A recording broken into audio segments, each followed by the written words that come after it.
Jessie Choi membagikan potret kebersamaannya dengan ayah ibunya serta Maudy Ayunda.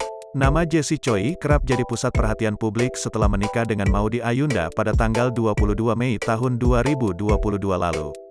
Terbaru, Jessie Choi mengunggah sederet potret bersama kedua orang tuanya. Ada 4 potret yang dibagikan oleh Jessie, salah satunya saat hadir dalam acara pernikahannya dengan Maudy Ayunda. Dalam unggahan di Instagram, Jessie dan Maudy Ayunda begitu memesona dalam acara pernikahannya tersebut. Sementara ayah Jessie mengenakan setelan jas, sedangkan ibunya memakai gaun maupun atasan bermotif yang didominasi warna biru. Tak hanya itu, Jessie Choi juga membagikan potret kebersamaannya dengan ayah ibunya serta Maudy Ayunda saat sedang bersantai. Sederet potret itu rupanya diunggah Jessie Choi untuk mengucapkan rasa syukur dan terima kasihnya pada ayah ibunya yang selalu memberikan dukungan untuk sang anak.